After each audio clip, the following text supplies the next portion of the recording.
Share the Rock is now back and live Thursday, November 9th. And listen, I have a very special guest with me, Liam Spellman. You might know him from the Ithaca College VIC studio, one of my good friends from college. It has been a minute, my guy. Listen, how are you? I just want to hear about you, my man, and just yeah, it's good to be back on the mic with you. Just I know you're at MLB. Give me a little update. Yeah. Well, right now I'm in my room. Kind of looks like I probably should change it up because it looks like I'm like 12 years old still in my room. But it's not too bad. So yeah, I'm at MLB Network. Mhm. Been there for since July, so basically 5 months. I don't know if I did the math right there, but it's been good. Basically did baseball season. I'm a broadcast event logger is my title. So basically I tell people I do stats for a game. So now I'm working NHL because it's MLB and NHL. Obviously, when MLB's in the off season, so that's what I've been up to. I'm working in Secaucus, New Jersey, and chilling. I just played golf. I'm Yeah. vibing right now. Yeah, what are you, Tiger Woods mixed with like Vince I Scully or something like? I literally just got back from the course, and you text me it was like 12 o'clock. I was like, perfect, because I'm trying to pick up. No, I got no basketball. I'm retired, so I'm trying to pick up my next hobby. So I'm trying to play until it snows, and got a little 18 holes into Yeah, me. Liam, I was actually going to ask you because I know you're not actually. You and I are both past our Ithaca days, but have you been getting a chance to get back on the court and getting some Dude, shots up?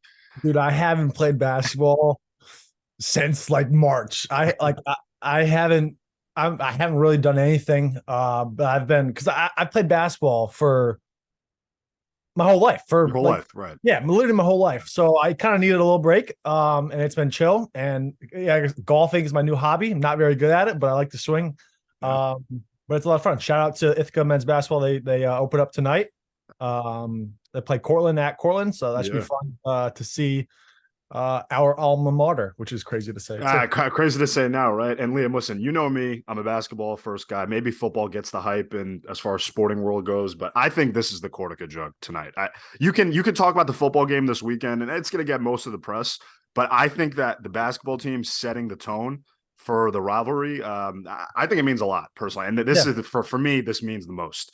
And I just wanted to ask you, I don't know how up to date you're staying with Ithaca. Just before we get into the NBA of today, what do you kind of forecast for this year with the Bombers? What are you excited to see, and what do you just anything you can share about the up and coming guys? Yeah. So what are you looking forward to for the Bomber season?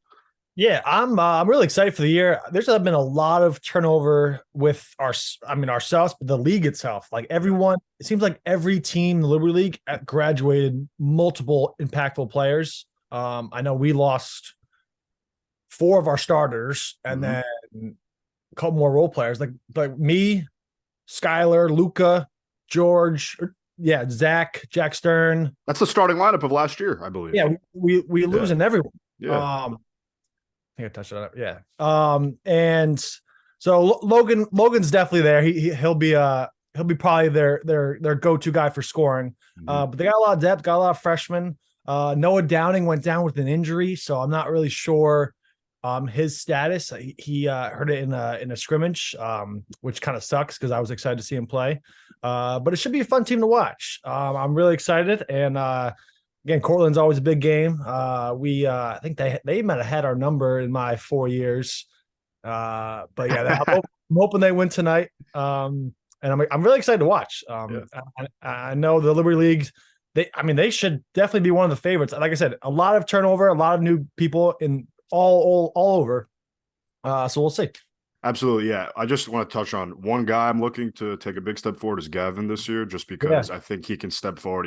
6'9" in the Liberty League. I know it's you might see those 6'7" guys, but his height and his physicality in the paint I think he could take a big step forward this year and sort of be that starting center after Luca and Jack kind of, left those minutes and you at some points in the small yeah. lineups as well. No, they're going to need his size for sure because they're going to Yeah. definitely have a lot of small lineups, but he'll provide some size. Yeah, absolutely. And, it's going to be fun to watch all the young guys kind of, take the mantle of those big minutes that Coach Fareed and the staff wants them to do. I think they're capable of it. Yeah. We've touched on many shows before, the intensity in the workouts and practices. And I think it's going to be a great year for you guys, even with all the roster turnover. Yep. So, absolutely. All right, let's jump into the NBA because, the basketball season's here. It's in full swing. and I know you have takes. And you know what, Liam? Listen, you told me you were coming on today, so I got to start in Beantown. I got to start with the Boston Celtics, your squad.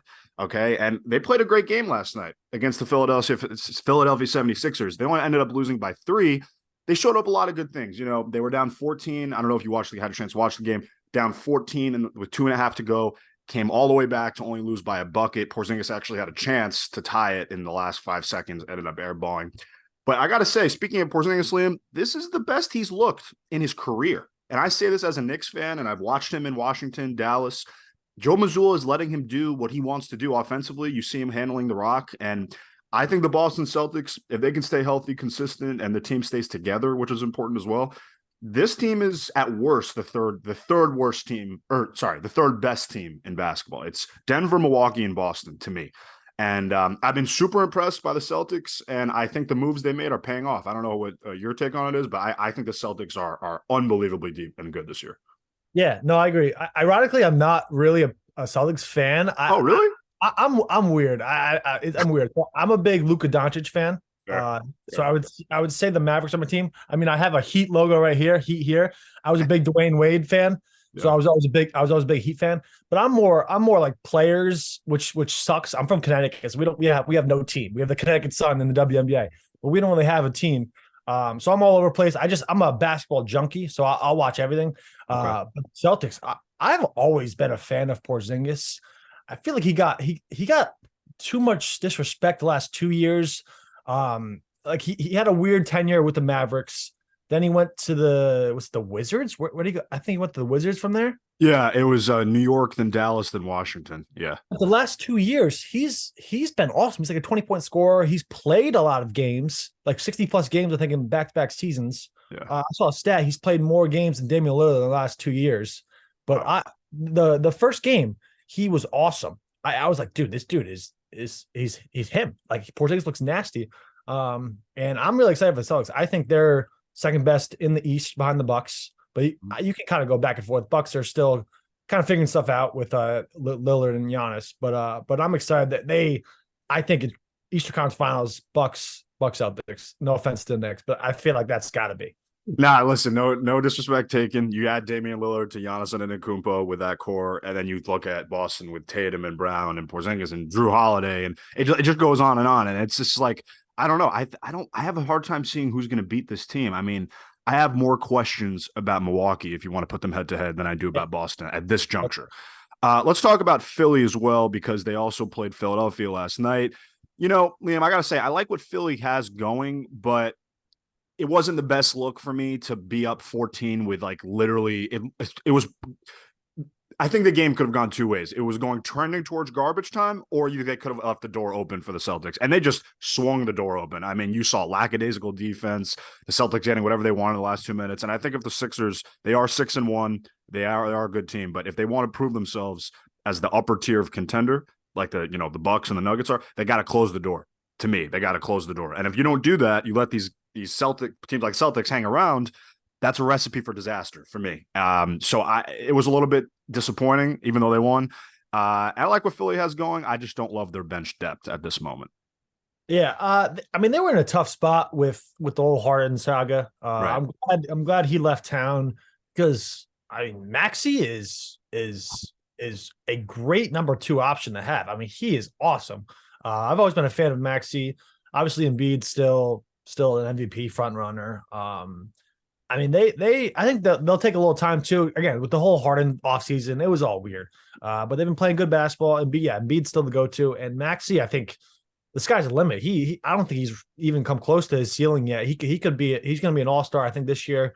20+ scorer. Like he's gonna be very good, and I'm excited to see them. And I see them probably as that 3 or 4 seed. The Heat are always there. And then probably the Knicks maybe around that like 5 seed too. So okay. I think I would say those are kind of like the top 5 teams. But I really like what the Sixers are doing, getting rid of Harden, maybe clearing up some cap space and just getting rid of that and then focusing on Embiid and Maxey. Yeah, and I don't know if you saw Embiid's comments on I just saw on Instagram just before going on there. He said there's no egos on this team anymore, but he only said that after Harden left. So referring to the fact that Harden was a big ego distraction. And listen, I think Maxey can be that guy. Like you said, Yeah. he's shown flashes of it, 25 last night. And I think Maxey can be somebody that steps in and maybe even be better than Harden was as a Sixer. And I've been screaming at the Sixers for this for, it feels like 2 years now. Just give Maxey the ball. Give him the ball. He's shown you he can be that guy, and he's a great passer. And I just like what you said and giving Maxey his flowers because he's going to be, I think, the X factor. You know Yeah. what you're going to get from Embiid. Tobias Harris is a good player as well, but Maxey, if you get a lot from him every night, they're going to be a tough team to beat. So great matchup. Great night of basketball overall last night, by the way. There were some really good games on yesterday.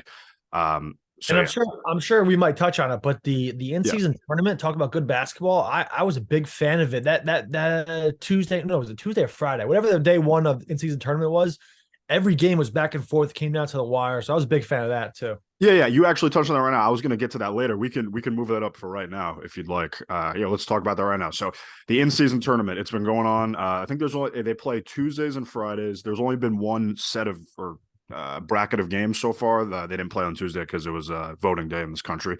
But I just want to get your thoughts on it. Obviously, I'll just start with my quick 2 cents. I think that the NBA, it's going to take some time to sort of make the fans get comfortable with what this is. Obviously, this is a business decision. I just draw comparisons to, the Premier League in England, or I guess soccer in general in England, where you have the Premier League championships, or like, the best record gets the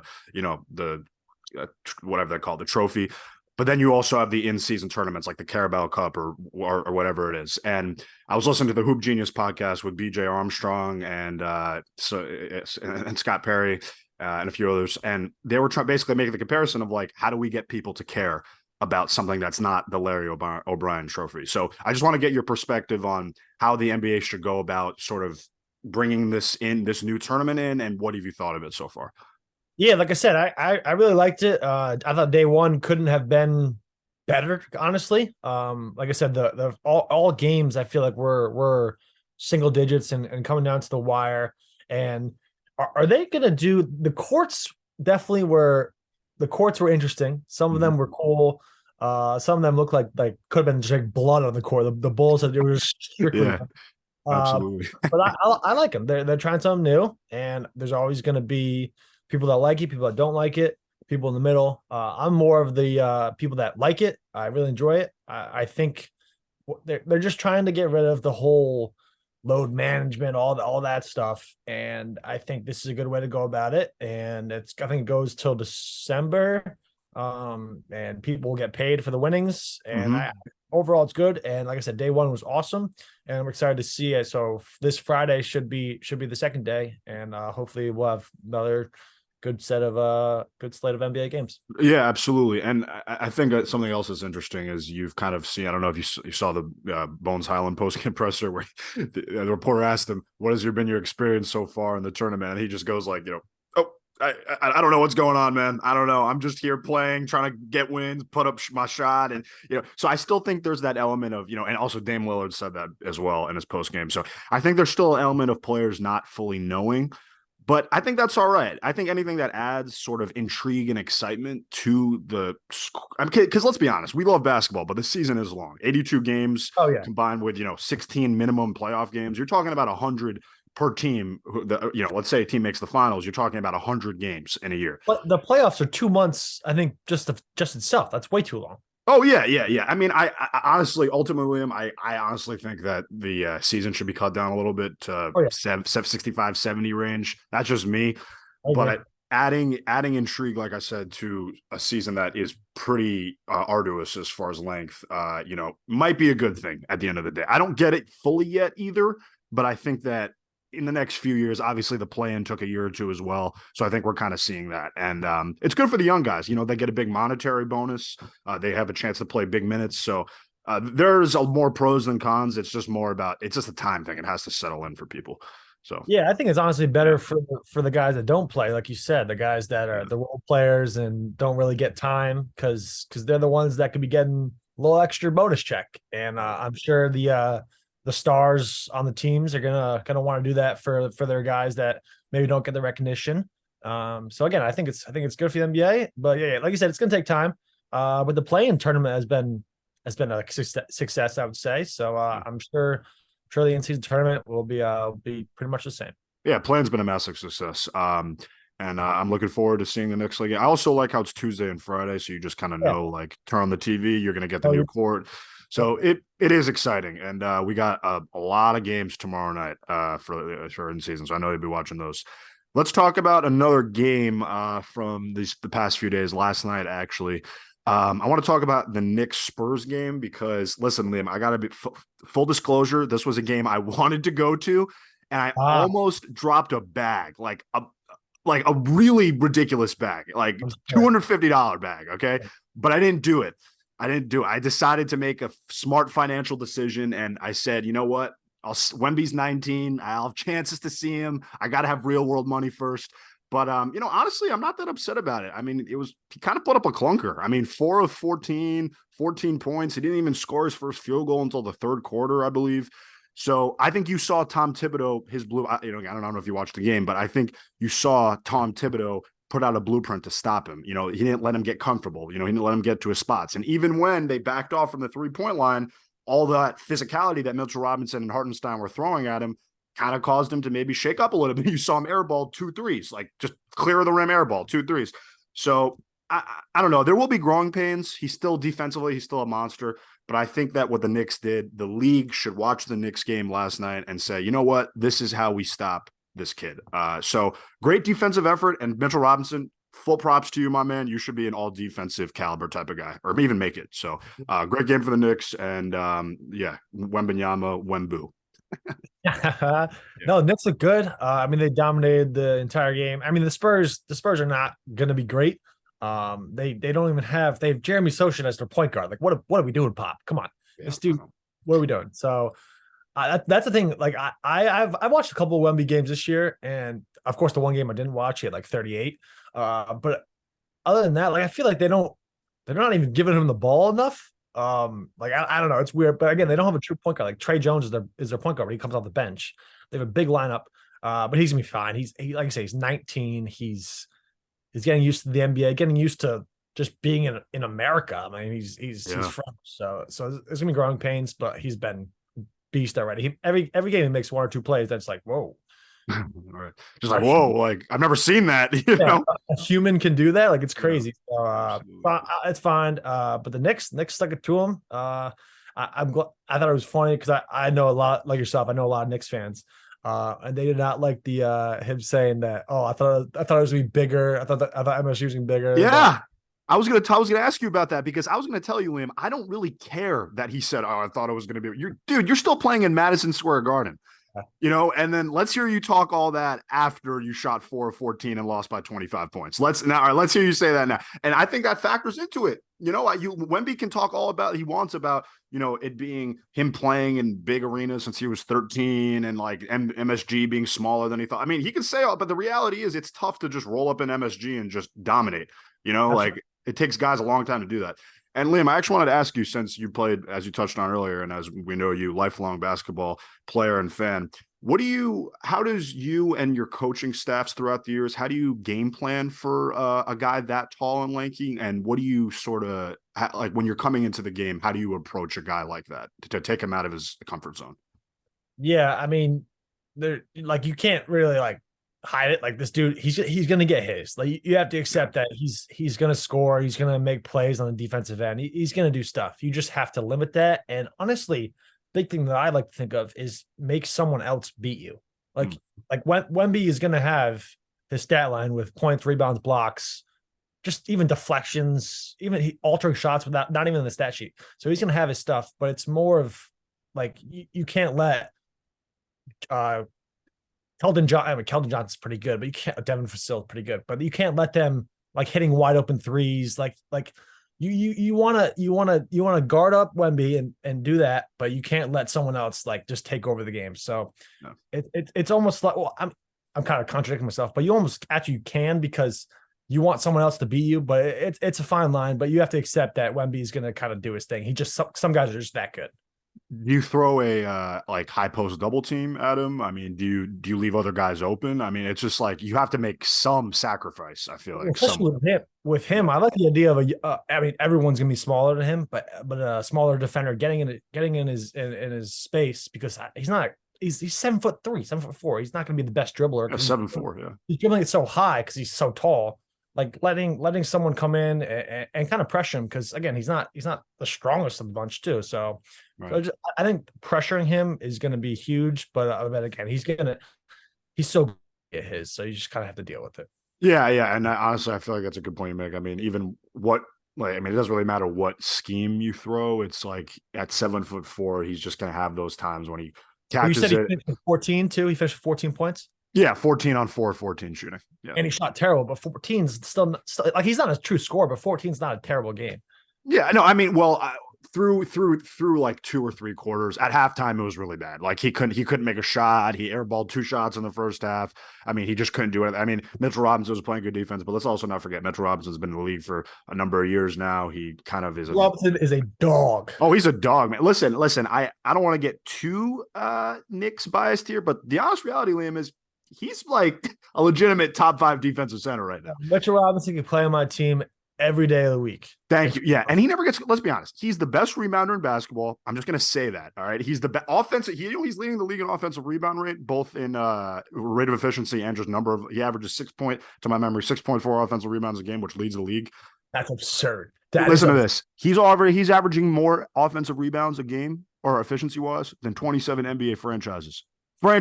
You put so it's like I forget, it's like the Warriors, another team, and Mitchell Robinson, like himself. Like it's wild. It's wild stuff. And Kevon Looney are two of my favorite players to watch because they just they work so hard. Yeah. And Looney's awesome too. I love those blue collar worker guys who just don't say anything. They just do their stuff in the paint, muscle you out, and you can't do anything because you know what effort you're going to get from them every night. Yep. So absolutely. Let's jump to let's one more note on the Knicks, Liam, and then we'll jump into our next little section here. Just want to talk about RJ Barrett for like a quick minute with you. I have to say, Liam, we talked on a before we hopped on for like a quick minute, but his efficiency, his sort of the choices he's making going to the basket and his just finishing around the rim have all considerably improved from prior years. I think that the main issue Knick fans have with Barrett or have had with Barrett is his efficiency and his shooting numbers and the sort of leadership role that he was sort of expected to take being the 3rd overall pick out of Duke. I think that if the Knicks get this type of effort from RJ combined with, Brunson, I don't think he's been playing bad, maybe not to the level he's played last year yet. But if they get 2 of the 3 of Randall, RJ, and Julius, RJ, and Brunson, wow, that's a little tongue twister there. But if they get 2 of their top 3 playing to the top of their games, they can beat most teams. And this is the RJ Barrett we want to see. One other stat I'll show you before you get your 2 cents in. There are 2 players in the NBA averaging 22 points a game on at least 45% from the field and 45% from 3. You know who those 2 players are? Steph Curry and RJ Barrett. Who would have thought it, right? So, listen, statistically, eye test, he's doing everything well this year. I don't know what you think of him. I think he's playing the best basketball of his career, and I'm excited for the kid. Yeah, no, I'm a big North Carolina men's basketball fan, so Yeah. I was all, like him being a Duke guy. I was never like whatever, but I've always been a fan of him. I mean, I saw a stat last night. Every season, I think his points per game has increased. I think he's very good. And I think he's the 3rd option on the Knicks, right? I would assume Brunson's 1, Randall's 2, probably. I'd agree with that. Yeah. RJ having your 3rd option, who's putting up 22, 21 a game, that's pretty damn good. And that's why I'm excited for the Knicks. But like I said, RJ itself, efficiency's been good. He's playing consistent. Again, it's early, but I really like it. I tell you what I don't like is Julius Randle, but that's me neither. That's another conversation. But I really like what RJ's doing. And shooting the 3 ball. What he had 6 threes last night?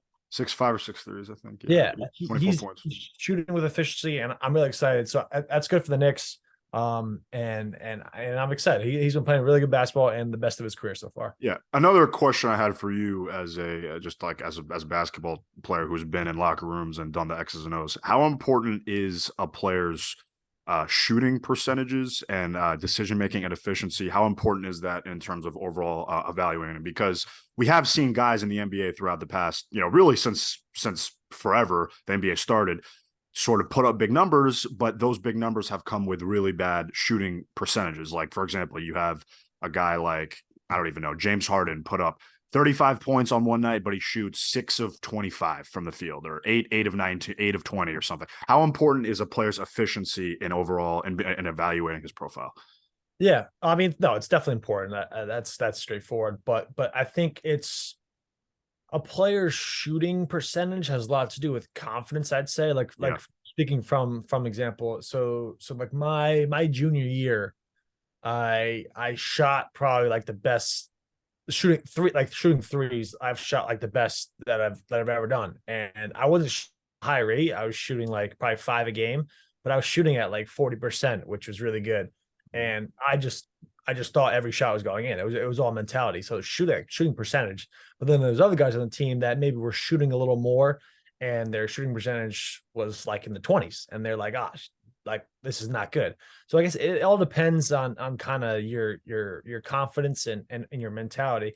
Because there's a funny thing. I think it was Dion Waiters. It was like I'll shoot 60 straight shots, but like I don't care as long as because I think the next one's going in. Like Right. it was like a weird Dion Waiters thing, but it was actually like pretty good. It was like, dude, like he'll shoot so many shots in a row and he could miss over 60, but he's gonna keep shooting. Like it's all mentality. That's what separates a lot of people from other players. But a lot has like shooting percentage, like it all depends on that person's mentality.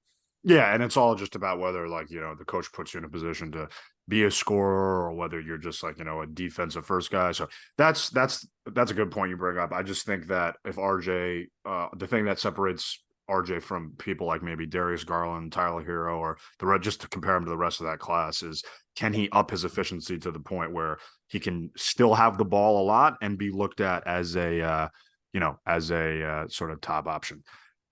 Let's just move on real quick, Liam, to buying. I want to do buying or selling the slow starts to the league.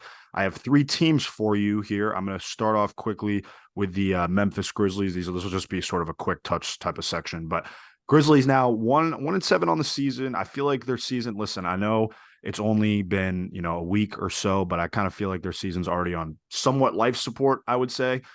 Steven Adams obviously out for the year due to knee surgery. John Morant missing 25 games. Literally 1-7, Liam. I can't believe I'm saying that with a team that finished the top 4 in the West the last 2 seasons. Adams' presence on the floor also coincided with bumps of 6 points per possession the last 2 years. So you're talking about a guy that's a big difference maker. Also, let's also be honest, Desmond Bane's not really a number one. As much as he sort of tries to be one down the stretch of games, he's a number 2 or 3 to Ja. So what do you think about are you buying or selling the Memphis Grizzlies being one of the worst teams in the West? So if I'm buying, I agree they're the worst team, or they're one of the worst teams. What in terms of buying and selling? Yeah. Are you buying them as far as are you buying them as a pretender, as a team that won't get better? Yeah, so I am. I don't Okay. think they're good. I don't think they're good. Losing Steve Adams is it was so underrated. I feel like no one really talked about it, but he's arguably the second most important player on that team. Like just in terms of leadership and in terms of rebounding. Obviously, once Ja gets back, they'll be fine. They'll probably be. I mean, the West is a gauntlet, but I could definitely see them in the playing game for sure. The team is set up perfect. Like Ja's the 1, Desmond's the 2, Jaron Jackson's the 3, and then you brought in Smart, who's great, and then ideally you would have had Steve Adams. So I think their team's good, but this season, especially with Ja coming back, it's probably like Desmond Bain may be like, "Yo, I've been cooking. Like I could be this guy." So I don't know. I've never been a fan of them. Oh, we're fine in the West. I'm not a big Ja guy. Me neither. God, like I think actually I don't like the Grizzlies at all because I think they thought they were like a young Warriors team. Like they didn't win anything, they didn't prove anything, and they're talking all this junk. So I don't think they're good at They're all. not all that, right? Let me They, Yeah, right, right. And John talks a big game for somebody who's too They immature haven't to won even anything. Yeah. play on the court. Yeah. The Sacramento Kings, I'm also buying them, by the way. The Sacramento Kings, real quick, going 48 and 34 last year, played the defending champion Warriors to 7 closely contested games. Come out pretty slow out of the gates, Liam, this year. 3-4 record, still hanging around the bottom 10 of the league in defensive efficiency. De'Aaron Fox hasn't played since the Laker game, the 29th of October when he got injured.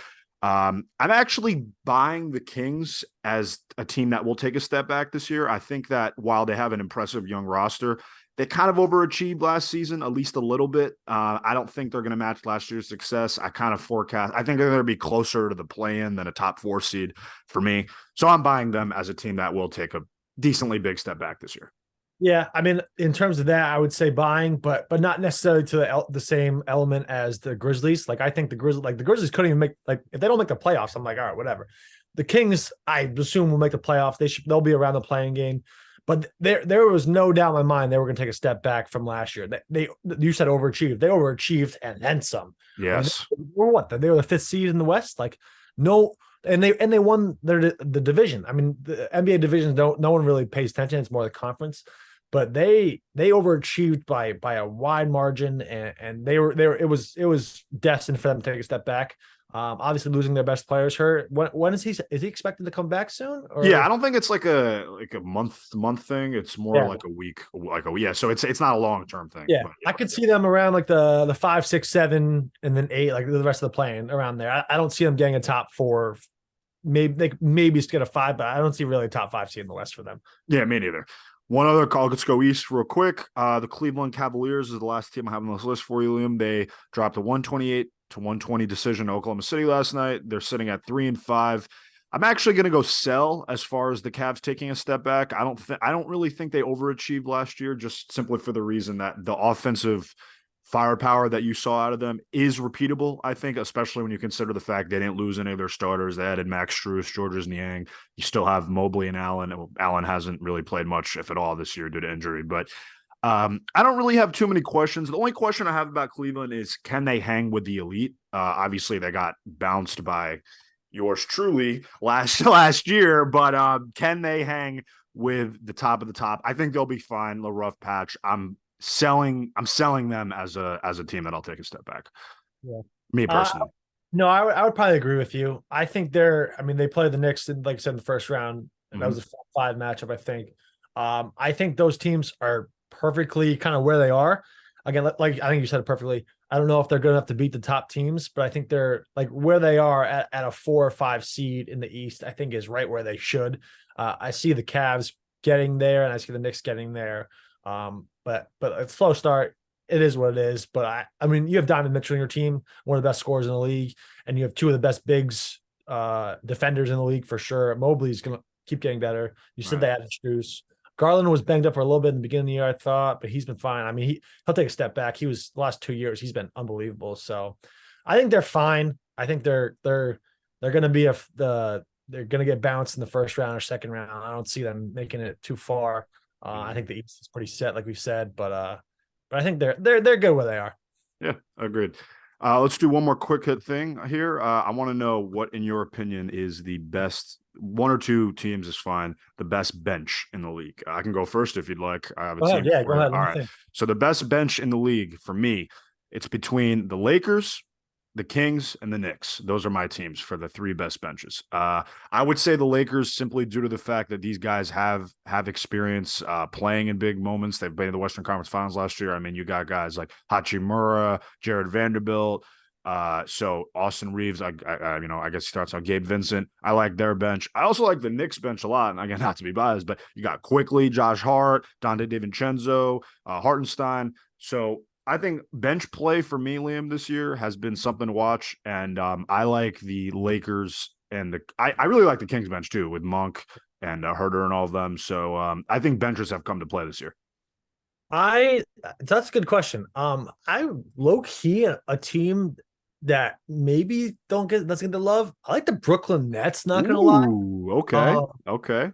I My just former employer. I like that. not necessarily their bench. I just think they have a lot of, because I feel like they switch their lineup. Like Cam Thomas is now starting because he's been unbelievable, but he was coming off the bench to start. I think they just have a really deep team. I don't know if they have that true. Like, I don't think Mikal Bridges is the number one guy, but I really like their just team in general and their depth. I would have said the Lakers until they got mollywopped last night by the Houston Rockets. Like, are you That's a kidding? word. Yeah, that was embarrassing. I do like the Lakers still. I mean, Anthony Davis, who knows if he'll play, but it was, I don't know. I wasn't a big fan of their performance last night. So we'll see. The Knicks do have their depth. We've definitely touched on them. I'm looking at a list. They had the Clippers. But I've never been a believer in the Clippers. I don't know how Harden, Russell Westbrook, Kawhi Leonard, and Paul George will work. But that's a lot of talented guys, and they're good. But we can't obviously deny the Denver Nuggets either, the defending champ, Absolutely. and they have the best starting five in the NBA, and then still have a great bench. So Liam, I'm sorry to cut you off, but Zoom is being dumb, and I just want to make sure I get this question in before yeah, it kicks us because there's a minute and a half left. What can we look forward to, Liam Spellman, in the next few months? Because I think you're a really talented individual. I think you have a lot going on for yourself. I just want to tell the audience. This is going to be chopped up and edited, so they'll probably go into a clip form. But what can we look forward to with you, man? Just tell me anything. I mean, audience wants to know. well, Liam wants to know as well. I do not. I'm working at Movie Network, but it's a freelance position, so I'm kind of not really set in stone, but also I'm still working, so I'm kind of just rolling with the punches. Still looking at other jobs too. I applied to an NBA job as well. So we'll see. I'm trying to work on my golf swing, but it's going to be bummer and for the winter. But I'm just trying to do my best, go with the flow, spend time with the family. Holidays coming up. It is what it is. Absolutely, man. Yeah. Listen, next time we record, I will have Zoom upgraded because poverty Zoom likes Ithaca logins and Ithaca logins. I know they shut you off with like 55 minutes or something, whatever. It's stupid. It's stupid. But listen, this has been Share the Rock with Lucas Jafet, Liam Spellman. Liam, I appreciate the time today. I hope to get you back on soon. You know, you're my favorite, as you know, person to chop this up with. And I'm looking forward to listen. I hope you can tune into the content I got coming. Everybody else do that as well. And we're gonna have more coming for you soon, Liam. So I appreciate it. All right. Yeah. Thank you. You're the man. Yeah, appreciate it.